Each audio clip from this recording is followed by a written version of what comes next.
Just when the perpetually aggrieved Duchess of Sussex thought she had finally shimmied into an A-list girl squad defying her endless parade of critics, one of Britain's most iconic tastemakers has gone decidedly cold on the prospect of Meg's further social ascent.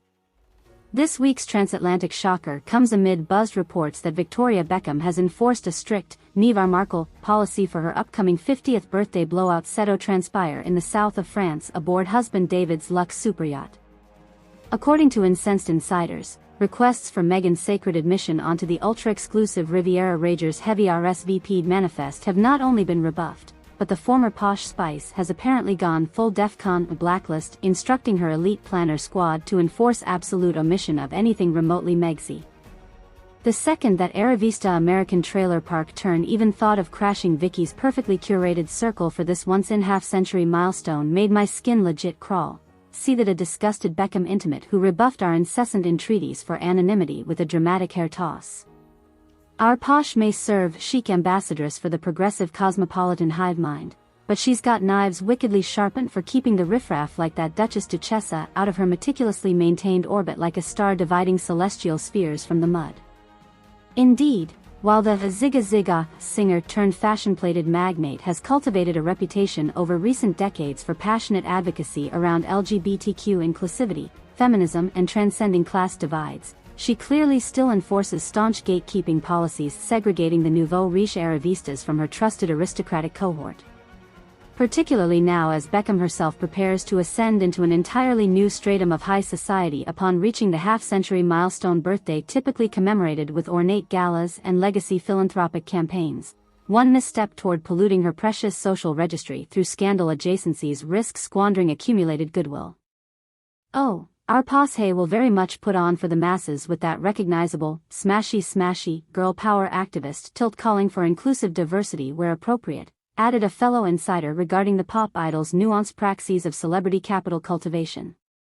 But she's smart enough never to let the soapboxes she wields against institutional bigotry disorient her antennae, always sniffing out the grifters, fame clouts and derivative clout barnacles who might attach themselves to the Beckham brand for less innocuous ambitions.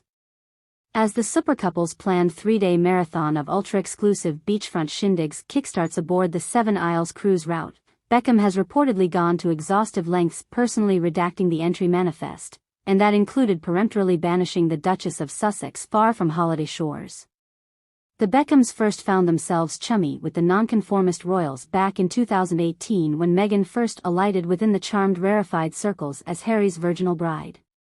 Her humanitarian callings and gender equity crusades conveniently synced with Victoria's own eponymous philanthropy flows focused on empowering adolescent girls transitioning into womanhood while subverting retrograde orthodoxies. Of course, when Megs first dropped on the scene flashing her breathy sloganeering around shattering glass ceilings and hose Renaissance tropes, nobody in our stratosphere batted an eyelash over trotting out another privileged activist dilettante indulged to signal whatever alleviating agitprop from her gilded lifestyle cocoon, sneered a Beckham friend apparently less fond of the American progressive icon. But the second that crazy bee veered into straight-up monetizing persecution fantasies hawked to the highest bidder without any allegiance to actual substance beyond self-aggrandizement, even that insufferably mercantile Harvey Weinstein gremlin might wince in admiration. It remains unclear whether the alleged Markle lockout persists solely for this cumulative birthday affair or reflects some deeper divergence taking root between the pop mogul and Duchess over their cross-purposes with calculated activism. Some claim Victoria's anti-Meghan enmity derives from advice relayed by her closest royal confidant, Princess Eugenie, who herself maintains a rather vindictive stance against the family's expatriate runaways following their abdication detonating across social circles. Alternative theories, however, suggest the Beckhams have grown weary by association with the Duke and Duchess's perpetual outrage PR campaigns poisoning their own household name's equity.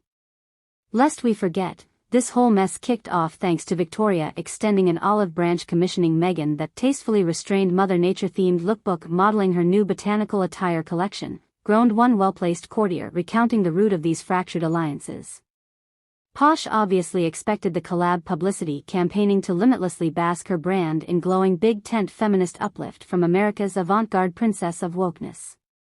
Next thing you know, the entire mainstream media cycle goes melting down over some bullshitty backlist satin cover-up or other supposedly appropriating indigenous Ukrainian handicrafts or microaggressions against transgender disabled centenarian basket weavers.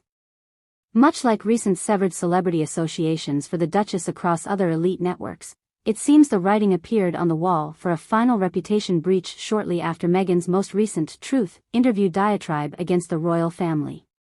While promoting her Spotify original series pearl-clutchingly alleging the Prince of Wales himself conspired in deprivation plots to entrap her mixed-race offspring in generational cycles of oppression, Victoria and her trusted Beckham advisors ostensibly realized any substantive alliance with the self-immolating Duchess posed far too many liabilities going forward. Honestly, who in their right oligarch cerebrum even wants their most lucrative brand assets co-orbiting around that snake pit Sid vortex of perpetual ethnic wigoutery anymore? Wondered one aggrieved cohort adamant upon maintaining pristine exclusivity with only the most anodyne celebrity set. Our posh has far too much at stake now, from her tenure atop the Holocaust Memorial Commission to cultivating that big get for a future Vogue pontificating spread, to keep cavorting with some fame bampot hawking salacious conspiracy memoirs relentlessly about international cartels scheming her daughter's exotic genes into soylent reservoirs. You'll sooner find Tony Blair headlining a Free Palestine cabaret in the West Bank than ever once more witnessing that woman of wandering Wales anywhere adjacent the Beckham banner.